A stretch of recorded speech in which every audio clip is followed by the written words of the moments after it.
Aleluia, aleluia, aleluia. O Senhor esteja convosco. Ele está no meio de nós. Proclamação do Evangelho de Jesus Cristo segundo Mateus. Glória a vós, Senhor. Naquele tempo, os 11 discípulos foram para a Galiléia, ao monte que Jesus lhes tinha indicado. Quando viram Jesus, prostraram-se diante dele. Ainda assim, alguns duvidaram. Então Jesus aproximou-se e falou: Toda a autoridade me foi dada no céu e sobre a terra. Portanto, ide e fazei discípulos meus todos os povos, batizando-os em nome do Pai e do Filho e do Espírito Santo, e ensinando-os a observar tudo o que vos ordenei. Eis que estarei convosco todos os dias, até o fim do mundo. Palavra da salvação. Glória a vós, Senhor. Pelas palavras do Santo Evangelho, sejam perdoados os nossos pecados. Amém. Irmãos e irmãs, celebramos a Ascensão do Senhor. Celebramos ontem a vigília desta solenidade e hoje, 40 dias exatamente após a ressurreição do Senhor, de acordo com o testemunho dos Atos dos Apóstolos, a primeira leitura, retirada do primeiro capítulo deste livro escrito por São Lucas, que o Senhor esteve durante 40 dias aparecendo aos seus discípulos e falando-lhes do reino dos céus. De acordo com este testemunho de São Lucas, nós na Igreja Católica celebramos a Ascensão do Senhor. Em muitos lugares do Brasil e também do mundo inteiro celebramos no 7º domingo da Páscoa, no próximo domingo. Aqui nesta região onde estamos, nós celebramos exatamente no 40º dia, hoje. E na próximo domingo celebraremos o 7º domingo do tempo da Páscoa. Celebrar a Ascensão do Senhor é celebrar a vitória definitiva do Senhor. Vitória que não é somente o vencer a morte, mas é a nossa participação plena na realidade da divindade. Quando pensamos em céu, em terra, em inferno, nessas imagens que temos sobre o além esta vida, aquilo que está para além deste mundo e desta vida, muitas vezes nos fixamos nessas imagens e não percebemos que elas são um universo simbólico. Elas querem nos dizer algo, não um simples símbolo sem valor, mas uma realidade que se abre para muito além daquilo que nós estamos pensando. Quando falamos da ascensão de Jesus, eu me lembro uma vez um ateu rindo daquilo que nós cremos e dizendo que Jesus entrou em órbita na Terra porque os discípulos ficaram olhando para cima. É claro que nós não estamos falando desse tipo de realidade.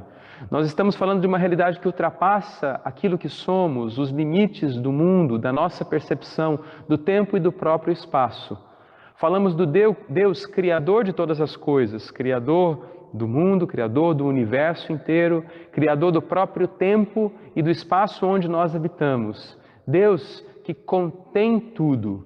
Nós não falamos que Deus está em todas as coisas, mas que todas as coisas estão em Deus. No último domingo eu dizia, nós não possuímos a verdade, somos possuídos por ela. É o Senhor quem nos tem, nós nos cremos nas suas mãos. Senhor que revelou-se plenamente em Jesus Cristo e se disse nosso amigo, nosso irmão, Filho do Pai, Palavra Criadora. O Senhor, nosso Senhor, ungido de Deus, símbolo da presença plena de Deus entre nós, verdadeiramente presente entre nós. Tantas palavras que eu usei, porque não conseguimos descrever tudo o que Ele é nas nossas vidas. Ele, como um irmão, nos acompanha. A verdade que nos liberta e a nossa fidelidade, a nossa vocação, Ele está em nós. O caminho por onde vamos de volta ao Pai é Jesus Cristo. A palavra criadora que sustenta nossas vidas, o Pai que nos criou e que dá-nos o existir, é Jesus Cristo. Nós dizemos, estamos nas mãos de Deus. E esta palavra tão bela, tão próxima a nós. E nós, que às vezes buscamos tantas coisas, nos contentamos com ela. Amizade verdadeira, um amigo. Ele é nosso amigo, aquele que está próximo. Amigo é aquele, diante de quem eu desejo estar, com quem eu quero ficar. Uma vez um diretor espiritual me perguntou: você acredita que Deus gosta de você? E eu me perguntava: Deus gosta de mim? Deus me ama, morreu na cruz por mim. E ele me dizia: eu sei, nós todos sabemos disso, nós conhecemos o Evangelho, mas lendo o Evangelho, ele nos fala de uma outra realidade, ele fala que é nosso amigo. Você acha que ele gosta de você como um amigo, que quer ficar com você, que está ao seu lado, que quer estar junto de você quando você não tem nada para falar, quando ele também não tem nada para dizer, que quer estar junto de você porque simplesmente te ama, porque faz bem para ele e para você estarem juntos?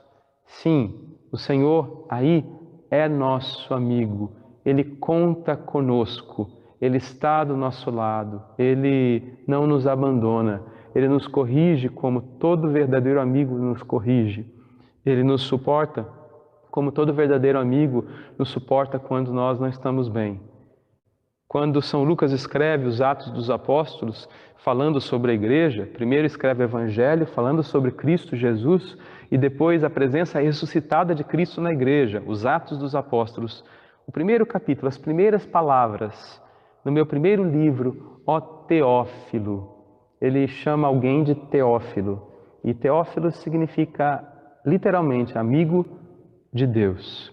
No primeiro livro eu tratei de tudo que Jesus fez, como ele esteve com os discípulos após a ressurreição, como ele falou-lhes do reino dos céus.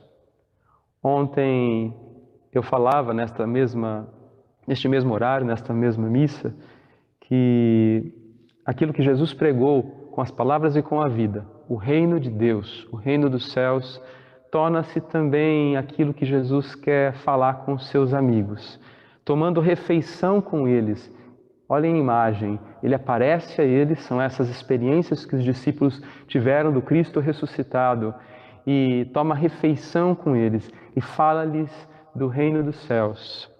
Eles ainda se perguntam quando é que vai se restaurar o reino aqui em Israel, não compreendendo bem aquilo que Jesus fizera ainda. Mesmo assim, ele está com eles, ele fica com eles e diz: não se preocupe com isso, com quando o reino virá, com o fim do mundo. Não, esta não deve ser a vossa preocupação.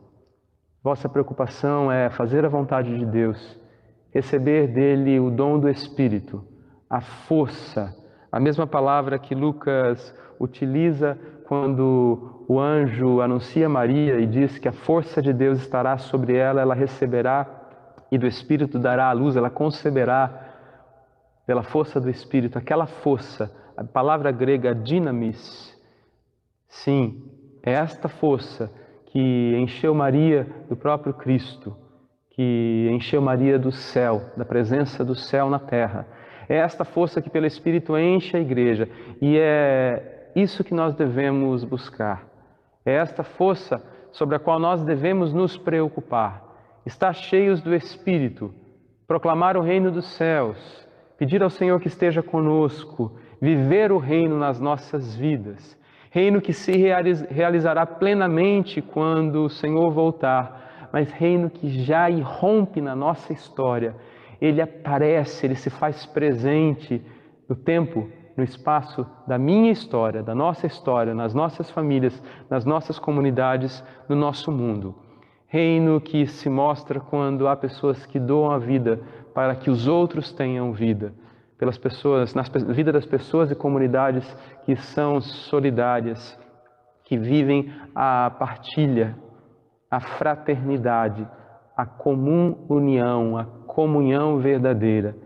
Aquelas pessoas, comunidades que recebem sim a Eucaristia, a comunhão, mas se tornam Eucaristia no mundo. Hoje celebramos a vitória, a nossa vitória. A oração coleta dizia: a ascensão do vosso Filho, Senhor, já é a nossa vitória. Fazei-nos exultar de alegria e fervorosa ação de graças, pois membros do seu corpo somos chamados na esperança a participar da vossa glória.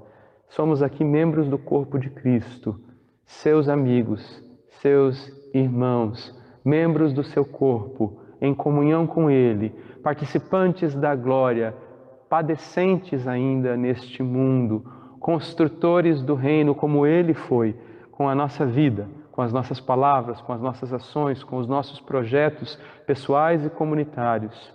Somos chamados a fazer o mundo presente. Quando o autor da carta aos Efésios escreve a eles, ele fala desta glória de Deus, da participação no conhecimento profundo de Jesus Cristo, que somente o Pai, pelo Espírito, nos revela.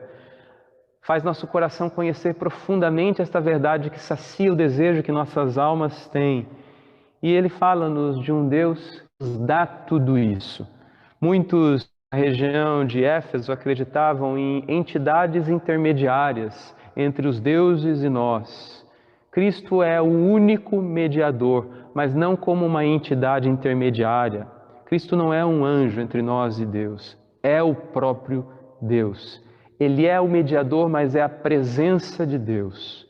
Os apóstolos experimentaram o céu na carne de Cristo. Eles comungaram do céu como nós fazemos. Eles experimentam o céu uns nos outros, porque Ele prometeu: eu estou convosco, estarei convosco até o fim.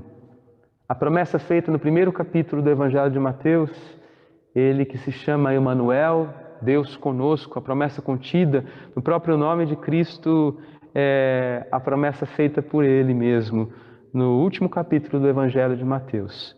Eu estarei convosco todos os dias até o fim do mundo.